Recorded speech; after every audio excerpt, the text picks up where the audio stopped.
Welcome to another episode of the Six Ps podcast. We are delving into our two comparative texts, The Longest Memory and The Seven Stages of Grieving. And this episode is going to focus on the background information and all that content that we need to know before we read both of these texts. Let's start with the basics when it comes to the comparative unit of VCE English. And as it sort of suggests the name, we are comparing two texts.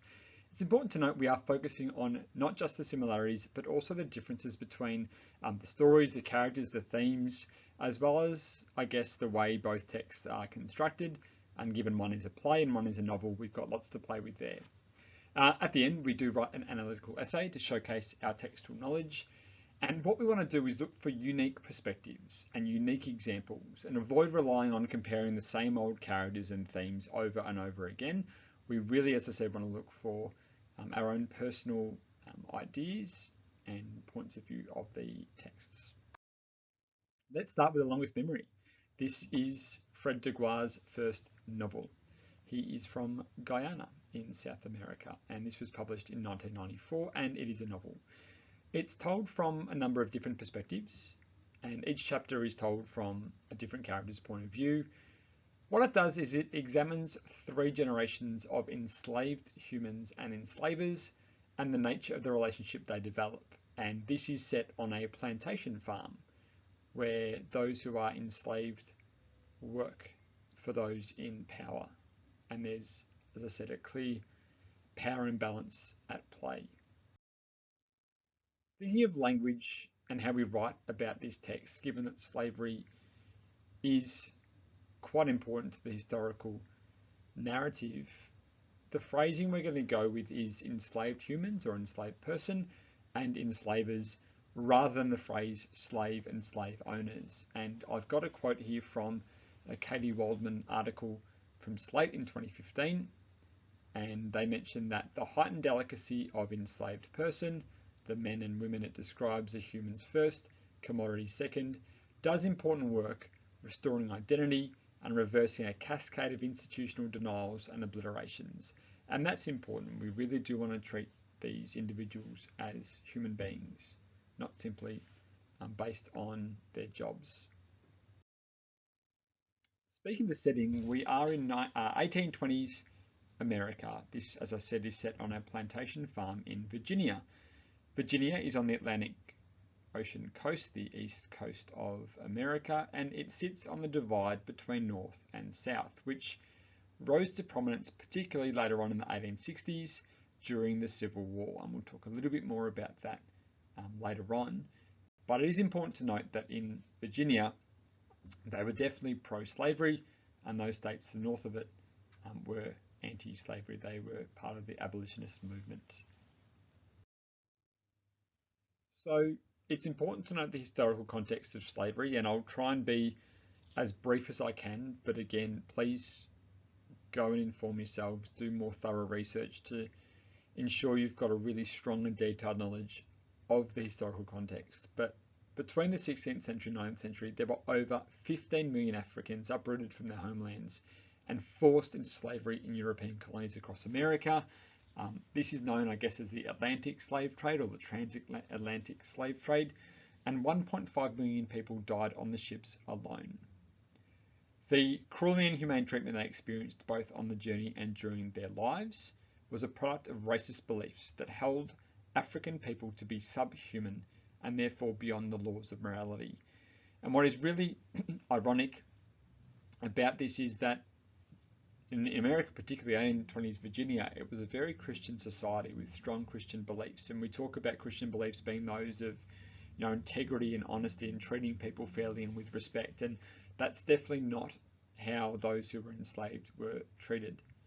Again, there's lots of irony and something we can look at as we delve into the text when Christianity is raised, particularly by those plantation owners. By the time of the American Revolution in 1776, when America broke free from Britain, there were 500,000 enslaved humans in former British colonies. And even though the Declaration of Independence stated that all men were created equal the country relied on slavery for its economic development, and the southern states were particularly dependent on slavery, and this divided the nation into those who were pro-slavery in the south and those who were abolitionists in the north, and this in part led to the Civil War in the 1860s. That's what it was sort of fought upon. So as was mentioned previously, slavery by nature, it was brutal and dehumanizing, but experiences did differ, and enslaved humans who worked on small farms could be treated with more decency, because often they would work alongside the enslavers. We see this a little bit in this text through the relationship between Mr. Whitechapel, who was a plantation owner, and Whitechapel, one of the older enslaved humans, and they share quite a much closer bond, say, than would have been, I guess, common at the time, and even the fact that he provided Whitechapel with his name, and their share a name is quite significant. Now, on larger plantations that dominated the Deep South, owners delegated the management of slaves to an overseer, who often acted with more cruelty, and often they used the whip to punish those who were enslaved that didn't act accordingly. In this text, we have Sanders Senior, who's the overseer. Now, enslaved humans in the field performed backbreaking labour with minimal food, housing or clothing, and punishments were cruel, and legal protections were scarce, limited if they had any. In some areas they actually discouraged the humane treatment of enslaved humans. And in one of the chapters, we see the plantation owners mocking Mr. Whitechapel for the way that he treats Whitechapel. So again, treating enslaved humans with respect definitely wasn't condoned across most parts of the south, of the southern states. In terms of the genre, we'd consider The Longest Memory to be historical fiction.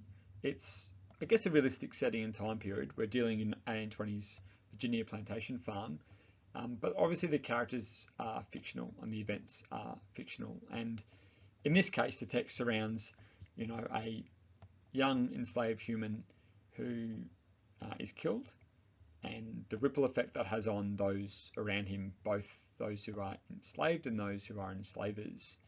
And again, so the ripple effect and the different perspectives on that particular event. Duguay is interested in the gaps and absences of historical narrative and provides, I guess, a voice for the voiceless. And so many of these chapters are written from enslaved humans or even women who are points of view we don't really get a lot of in history, certainly not back at the time, given the difference in education and literacy skills. And we've got a quote there at the end.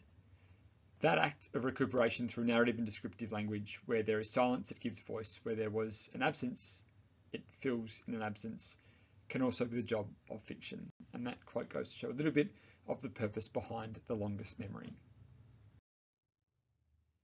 Now, the structure is quite complex. There are 10 different narrators with different writing styles and language. So it jumps back and forth between different characters' points of view. With this, it means that reading this text twice is really important, I think. The first time you read it for understanding, but the second time you'll understand a lot more, particularly the early chapters, because you'll get an idea of the character arcs. And you'll understand a little bit more about the characters when they speak, particularly Whitechapel early on. Now, what this multi-voice narration means is that we as an audience understand the characters' motivations and their inner thoughts. The prologue, remembering, and the epilogue, forgetting, stand either side of the 13 chapters, which give many perspectives on that same story, that being the death of an enslaved human, in that being Chapel. In terms of the chapters, you'll see here you've got the prologue, the epilogue, and the 13 chapters in between, but they come in different forms. So, for example, most of the chapters are monologues, so the characters that are inner thoughts, but like chapter 3 is from Sanders Senior's perspective, and it's diary entries that he wrote. Chapter 5 is Chapel, who is more educated than his father, Whitechapel, and he writes in poetry or verse, much different to how his father talks, to show the discrepancy between him and his father, I guess, and also the importance of education. The chapter Plantation Owners is actually from Mr. Whitechapel's perspective, but it's in second person, which is, I guess, very different for text. We don't see a whole lot of text written in second person, so you. And chapter 11, The Virginian and Lydia, these are newspaper articles, so it's editorials from the Virginian, the newspaper, and sort of letters to the editor from Lydia. In terms of the style, we've already gone through the different narrative forms, and each of them is used quite purposefully in a way that adds meaning to the story. So, diary entries and monologues give us intimate access to characters' thoughts, while newspaper editorials provide anonymity to the author, but also provide us with some context, what the general public was feeling at the time about certain issues, particularly around things like Christianity and slavery. Now, poetry allows for creative expression, variety and line length, while prose gives us clear insight into and detail about interactions between characters. And there's quite a few chapters that are sort of written from a stream of consciousness point of view, where the characters simply write what they are thinking. The last thing to touch on for the longest memory would be the language. And again, we've spoken about the different forms of the chapters or the vignettes, and therefore the language differs as well. It's important to note that second dot point, as the enslaved were not formally educated, their language is often much more informal and colloquial, whereas Chapel, who secretly learns to read, is far more poetic. There are symbols and motifs scattered throughout this text as well. These are used to provide meaning, and the main example obviously is the whip. It's a symbol of oppression and really highlights the power imbalance between the enslavers and those who are enslaved. Let's move our attention to the 7 Stages of Grieving. This is obviously a play, and it's written by Wesley, Enoch and Deborah Mailman. So they're both writers, but obviously Enoch is a director, and Deborah Mailman is quite a famous actress. She's been in films like The Sapphires, in Marbo. She was also an actress in a very popular TV series, I think about 20 years ago, called The Secret Life of Us. So very well-known Indigenous actress. This play focuses on First Nations history, and it particularly depicts the grief, suffering, and the intergenerational trauma, while providing some hope for the future. And there really is a focus, particularly on the stolen generation.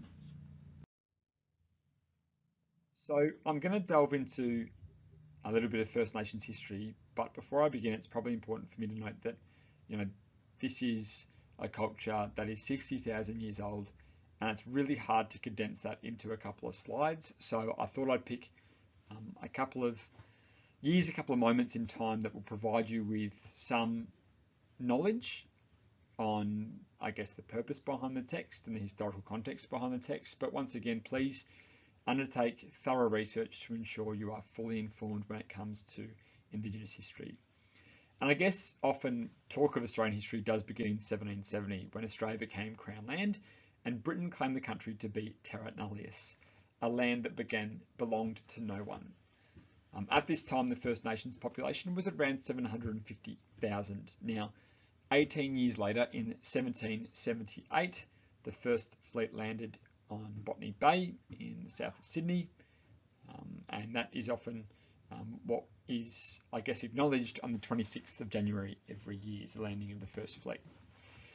But I guess the law of terra nullius, which was abolished, after Eddie Mabo took his fight to the High Court, this law dispossessed hundreds of Aboriginal and Torres Strait Islanders from their culture and disregarded both the spiritual connection to the land and the land rights of the Indigenous people. And again, it took Eddie Mabo to fight, not just in the High Court, but the Supreme Court. It took him over 10 years, over a decade, to fight for native title to be acknowledged and for this notion of terra nullius to be abolished, and recognise the fact that the Indigenous populations could hand land down to each other. They had their own traditions and customs of passing land on that weren't necessarily recognised by Britain at the time. In 1910, policies were created by the government to remove mixed-blood Aboriginal children from their families, and this continued for 60 years and is known as the Stolen Generations. In 1967, a referendum granted Aboriginal and Torres Strait Islanders voting rights, and also they were counted in the census. And in 1970, policies allowing children to be taken were abolished. The Bringing Them Home report in 1997 provided recommendations to the federal government in terms of dealing with the aftermath of the stolen generation. And in 2000, 250,000 people walked across Sydney Harbour Bridge to show their support for reconciliation, which highlights, I guess, a groundswell of support from the greater public in terms of acknowledging Indigenous rights. And in fact, later on in that year, in December in Melbourne, there were 300,000 people that marched through the Botanic Gardens. In 2008, Prime Minister Kevin Rudd apologised to Indigenous Australians for forced removals of Australian Indigenous children. So it took, almost 40 years for the policy to be abolished and for the Prime Minister to recognise the wrongdoing in that policy, and that is known as the apology. When we're talking about First Nations culture, these are the 5 aspects or 5 elements that I think are really crucial. So the importance of land and the spiritual and sacred connection to that land and the way that they live off the land. The importance of family and belonging to a family.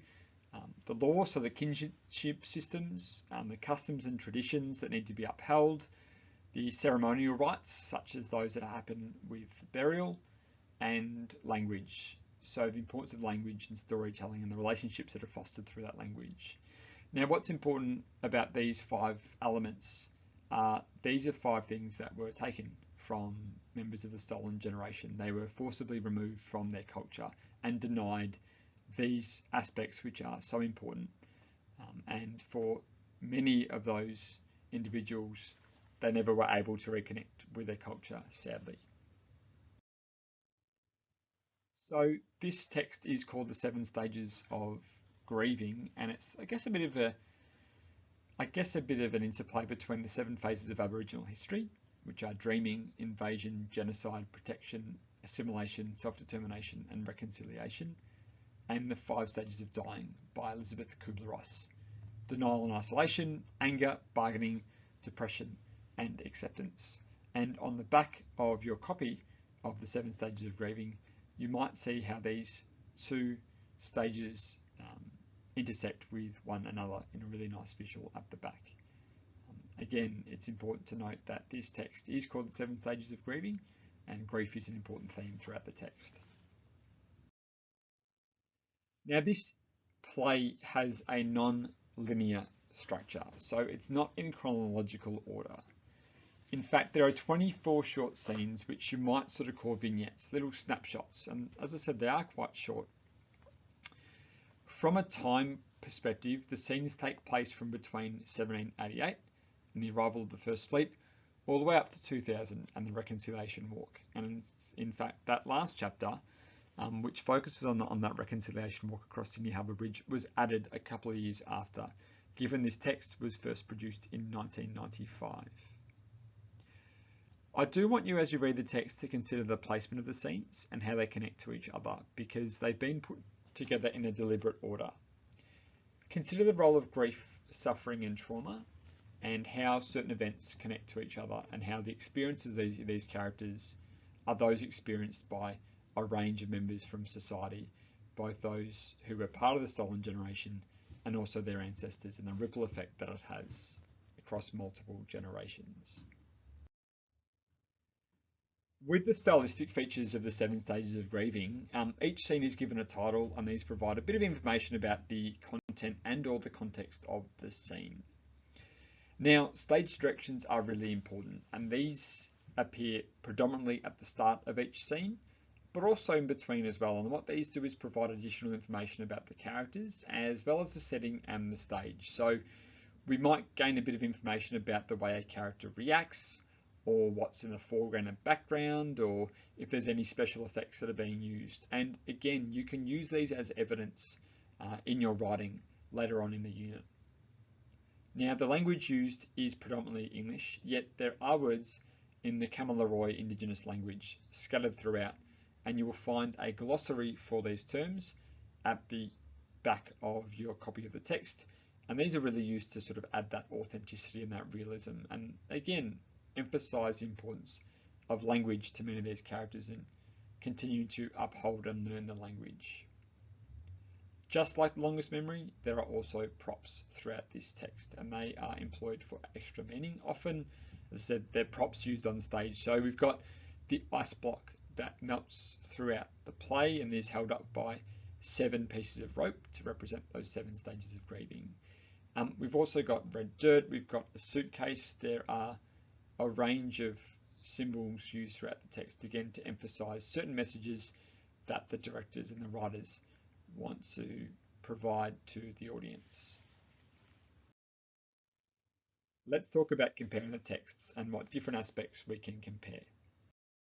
So these are a handful of the key themes that you might want to focus on as you read and compare these texts. So you've got racism and discrimination, grief, memory, education, family, truth, survival, loss and death, assimilation, suffering, freedom, justice, power, and equality. These are sort of the 5 themes that I think are most visible throughout and most tangible. So racism, discrimination, grief, memory, loss and death, and equality. Or justice even. You can sort of put those two together. It's important to note that these aren't the only themes. And if we look at, exams from the past couple of years, we've seen themes like storytelling, even anger has been an idea that examiners have wanted students to look at. And hopefully, as you work your way through these texts, you'll notice how they overlap. Each theme overlaps. They're all connected, interconnected together. They all rely on each other. And also, this is, there's a much more comprehensive list, I'm sure, that you could come up with. So consider how each links to each other and what messages the author is trying to tell us about these key themes. So what else could you compare? Well, you could definitely compare characters, their identities, their experiences, the connections they have to each other. You can compare the settings, or contrast the settings, I should say, because they both take place during different time periods to an extent, but also different places. You've got, Virginia on a plantation farm as opposed to Australia. So the structure is also something that you can compare.